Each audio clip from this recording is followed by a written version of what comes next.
Yay! It's a big day, Carrie Underwood. It is a big day. You gave birth. Yes, I did. A new album. Yes, okay. Storyteller. Yeah. What are the similarities between giving birth to a child and birth to an album? Well, there's long lead-up times to both. There's a big sense of relief after both are out into the world. One keeps me up at night. The other does not. You said similarities. I think that's about it. That's about it. Not painful. New and shiny. New and shiny. It's a little painful. Let's talk about your little sweet baby boy, Isaiah. Yeah. What a little muffin. He's like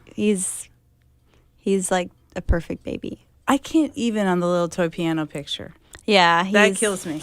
He likes to make noise. I got him a little tambourine too, and he has this little mini tambourine that he shakes and then tries to put in his mouth. Is he perfect? Yeah. That's not germy at all. No.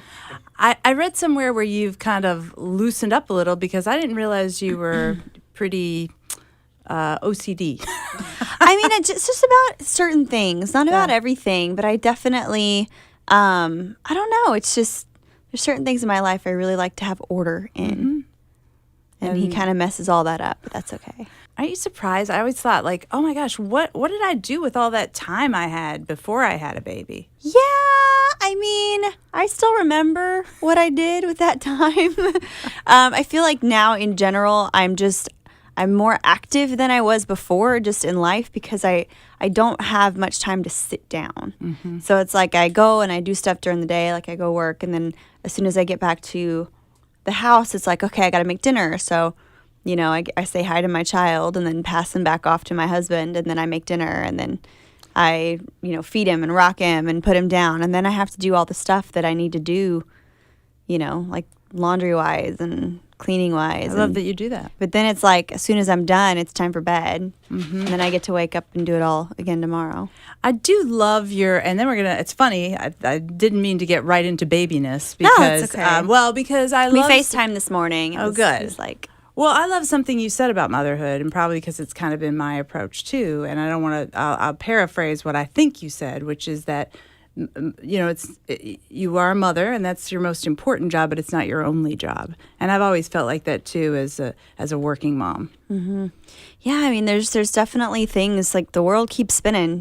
Just because you had a baby doesn't mean stuff everywhere else stops. So yeah, I still have to be a wife. I still have to be a friend. I still have a job to do.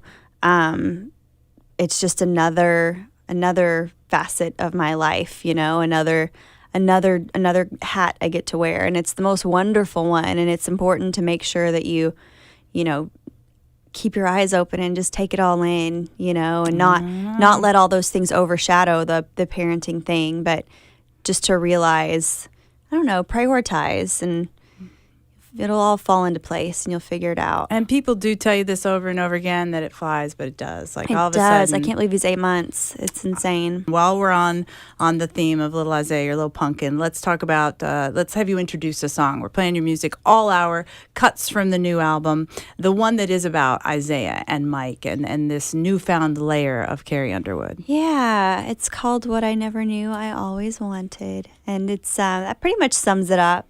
It's just talking about the gaps in my life that I didn't recognize were there until I had filled them. You're no stranger to New York. No, I've been here a lot. I was here with you 10 years ago when the CMAs came here, and it was your first CMA, wasn't it? Wasn't that your very first one? It's my first one. And I remember you coming into the broadcast area in a ponytail, and you had your Oklahoma sweatshirt on. I mean, clearly so much has changed since then. You're now a veteran. And well, there's always new stuff. And I feel like in the ever-changing, just music, digital world, like we're always learning new stuff and things are always different. But it's, I feel just more confident in myself, just as a person, but of course as an artist as well. Well, that whole thing was so whirlwind. Oh, yeah. And you spent some extended time here a couple of falls ago when you were rehearsing for Sound of Music. Yeah, I got to live in New York for a couple months. And were you here long enough to come up with, there's my favorite cupcake? I did not. Honestly, we went straight from like apartment to rehearsals to apartment again. Like, I didn't get to do anything. I felt so bad because Jennifer Nettles, she spends a lot of time in New York, and she made up all these lists of places that, this is the best place for brunch, and go here and get a glass of wine and enjoy the view of, and she just had all these, like, put a lot of work into this wonderful list, and I didn't get to do any of it. Well, you need to come back and spend some time again. I know. Well, I'm not working. I'll take you to the best cupcake. Okay. My best friend makes the best cupcakes in Nashville, so Ooh. it would be really hard. I am a kind of a cupcake snob, Really? too. Yeah. Oh, I should have brought you some. Let's talk about food. You are a strict vegan and have been for a long time, right? Well, I'm a strict vegetarian. Sometimes the vegan stuff, I'm mostly vegan. I'm like 80% vegan.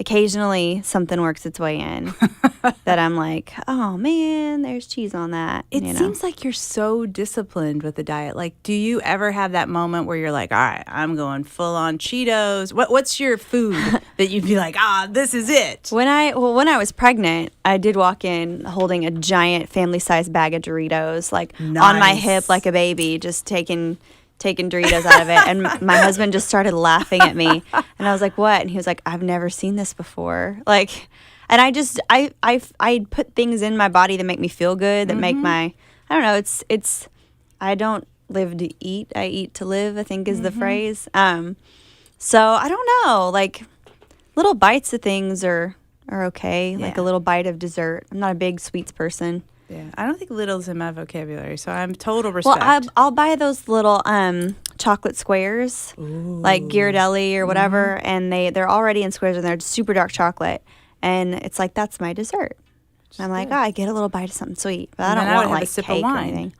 Yeah, That's my dessert. Wine is my vice for sure. My trainer is always trying to get me to stop it, and I'm like, Erin, I don't do anything fun ever. This is the one thing that I do. And Mom, you have one thing. That it's just one thing. So leave me alone. Speaking of your diet and your bod, I was noticing as I was, getting ready to interview you, everybody brings up your legs, which are awesome, and your post-baby bod. But I wonder, does that ever, do you love that? Do you hate that? Or is it just what it is? I mean, I feel okay because I feel like I feel good, and it's nice when people recognize that you feel good about yourself. I do think there's this weird pressure that's just out there for women to somehow, I don't know, wave a magic wand and just be size 2 again after they had a kid. And I don't know, it's just kind of strange. I try not to pay too much attention to it and just do what I do to make myself feel good.